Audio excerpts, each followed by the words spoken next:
चलिए स्टडी करते हैं इन दो पॉइंट्स को। पहला इलेक्ट्रिक फील्ड और दूसरा पोटेंशियल डिफरेंस। हम इसको स्टडी करें उससे पहले आप इस चैनल को सब्सक्राइब कर दीजिए ताकि आपको फिजिक्स और साइंस में हर तरह का हेल्प मिल जाए। हमारा क्वेश्चन है इलेक्ट्रिक फील्ड किसे कहते हैं। सपोज कीजिए कि एक चार्ज है, यहाँ पे प्लस या माइनस एक चार्ज है। तो ये चार्ज का एक क्वालिटी है कि इसके सराउंडिंग एरिया में, इसके आसपास अगर कोई और चार्ज आ जाता है तो ये उस पर फोर्स लगाएगा। अगर लाइक चार्ज है तो ये दूर भेजेगा, अनलाइक है मतलब ऑपोजिट है तो वो क्लोज लाएगा। हम काफ़ी बार अगर मैग्नेट को भी स्टडी करें तो मैग्नेट के आसपास के एरिया में मैग्नेट एक प्रभाव छोड़ता है जिसकी वजह से एक मैग्नेटिक फोर्स प्रोड्यूस होता है। सिमिलरली चार्ज में भी एक इलेक्ट्रिक फोर्स जनरेट होता है जो उसे या तो खींचता है या फिर दूर भेजता है। तो जिस फील्ड में यानी कि जिस एरिया में, मतलब सपोज कीजिए कि ये सराउंडिंग एरिया है, तो इस सराउंडिंग एरिया में जहां भी फोर्स हम लोग देखेंगे, फोर्स को हम डिटेक्ट कर सकते हैं, उससे हम कहते हैं इलेक्ट्रिक फील्ड। इस इलेक्ट्रिक फील्ड में अगर कोई चार्ज पार्टिकल इंटर करता है तो उस चार्ज पार्टिकल में एक फोर्स लगता है जिसे हम इलेक्ट्रिक फोर्स भी कह सकते हैं। मतलब कि किसी भी चार्ज के सराउंडिंग में जो एरिया है उसे ही उसका इलेक्ट्रिक फील्ड कहेंगे। जैसे कि इस पॉजिटिव चार्ज को अगर कंसीडर करें तो इस पॉजिटिव चार्ज के आसपास एक फोर्स लगेगा तो ये पूरा फील्ड एक इलेक्ट्रिक फील्ड है। इस नेगेटिव चार्ज के लिए भी ये पूरा फील्ड एक इलेक्ट्रिक फील्ड है। अब हमारे साथ प्रॉब्लम यह है कि हम इलेक्ट्रिक फील्ड को न्यूमेरिकली कैसे डिफाइन करें, क्योंकि फिजिक्स के हर पोर्शन को हम मैथमेटिक्स से डिफाइन करते हैं। तो कैसे डिफाइन करेंगे? हम इसको डिफाइन किए कि E equal to F by Q. मतलब ये है कि सपोज दैट ये आपका चार्ज है और आप एक छोटा सा एक यूनिट का चार्ज यहाँ लाते हैं, एक यूनिट यानी कि एक कूलम चार्ज यहाँ लाते हैं। तो इस चार्ज की वजह से जो फील्ड क्रिएट हो रहा है इसके आसपास, जब ये एक कूलम चार्ज उसमें आएगा तो उसमें कितना फोर्स लगेगा उसी को हम कहते हैं इलेक्ट्रिक फील्ड। इसीलिए E equal to F Q. और यहाँ E भी एक वेक्टर क्वांटिटी है, ये हम और आगे डिस्कस करने वाले हैं। और F तो एक वेक्टर क्वांटिटी होता ही है। सो इसको डिफाइन करने का मतलब ये है E is equal to F जब Q 1 कूलम होगा।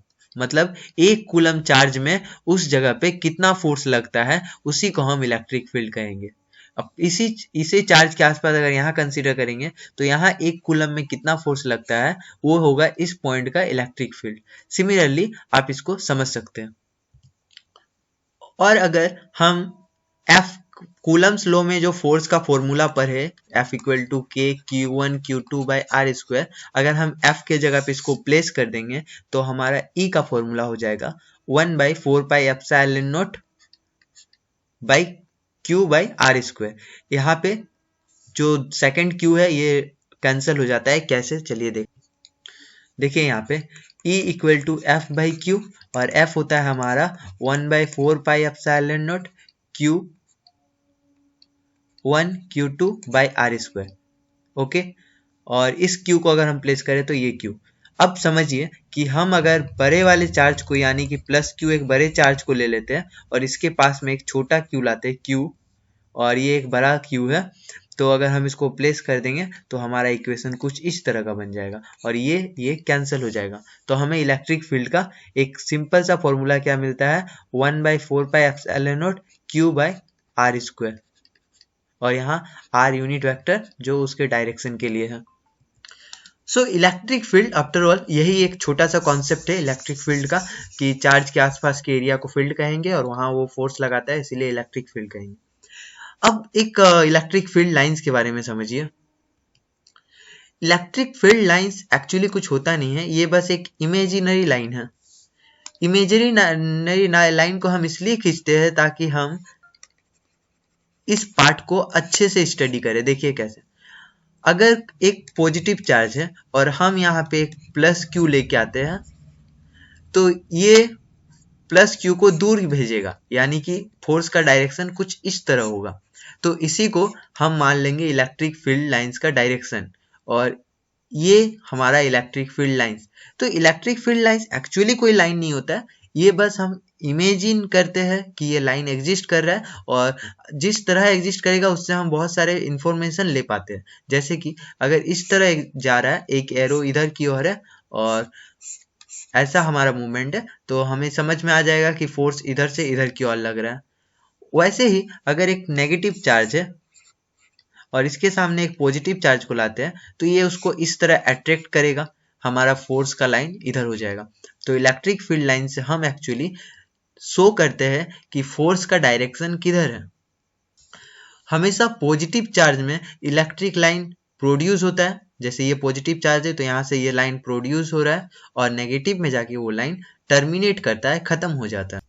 इसका क्वालिटी ये है कि दो लाइन कभी आपस में इंटरसेक्ट नहीं करेगा, क्योंकि अगर सपोज इंटरसेक्ट करता है, मतलब जिस पॉइंट में इंटरसेक्ट कर रहा है, इस पी पॉइंट में अगर इंटरसेक्ट कर रहा है, इसका मतलब कि इस पी पॉइंट में दो फोर्स का लाइन है, एक फोर्स इधर भी लग रहा है, एक फोर्स इधर भी लग रहा है, लेकिन रिजल्टेंट फोर्स का डायरेक्शन तो एक ही तरफ होता है ना, इसीलिए कभी भी दो लाइन एक दूसरे को इंटरसेक्ट नहीं करेगा, क्योंकि रिजल्टेंट फोर्स का डायरेक्शन एक ही तरफ होता है।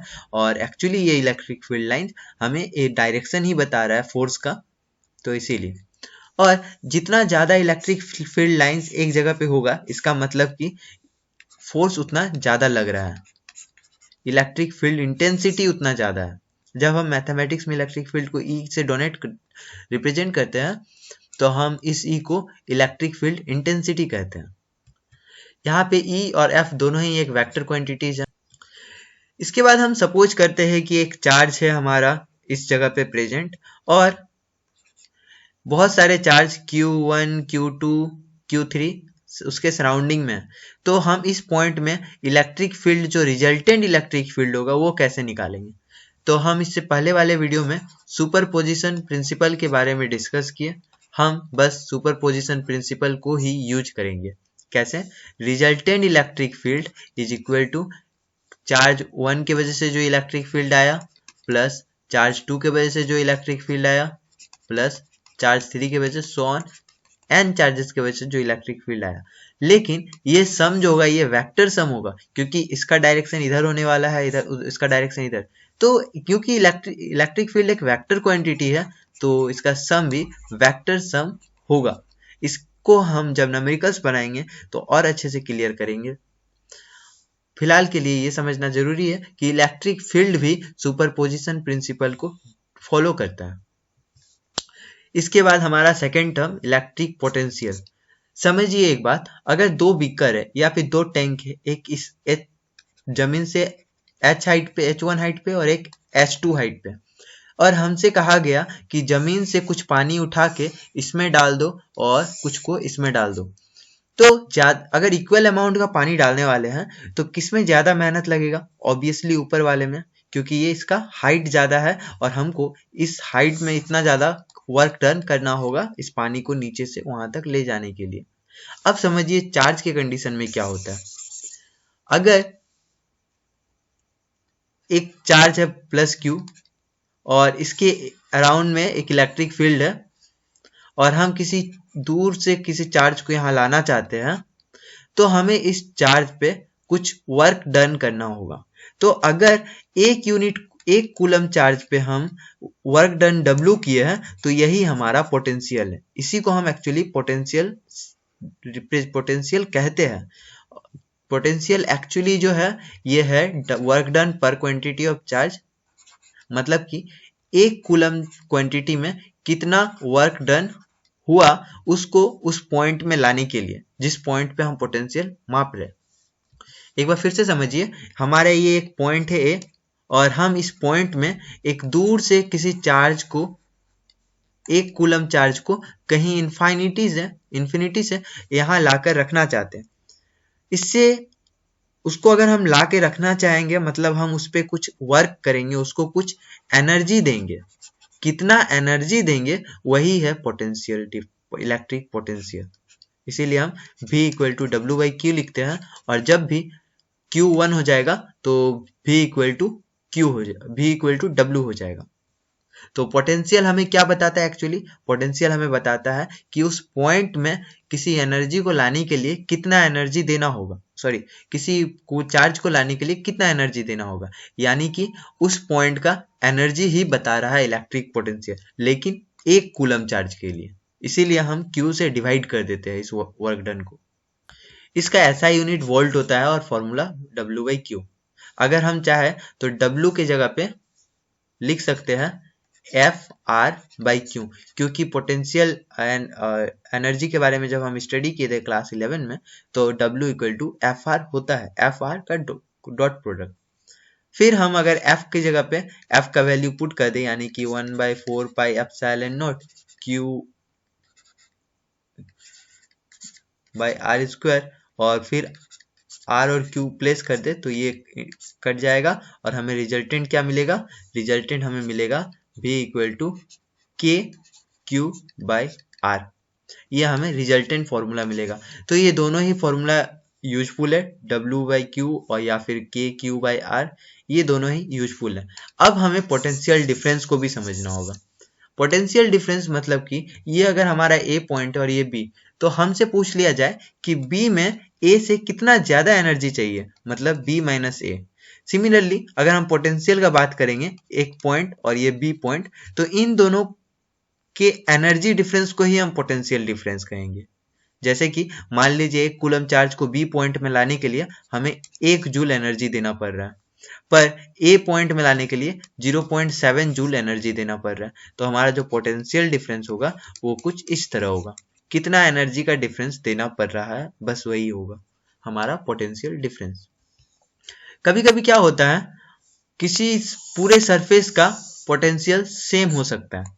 जैसे कि इस स्फीयर सरफेस को अगर हम मान कंसीडर करें, तो इस पूरे स्फीयर सरफेस का पोटेंशियल सेम होने वाला है।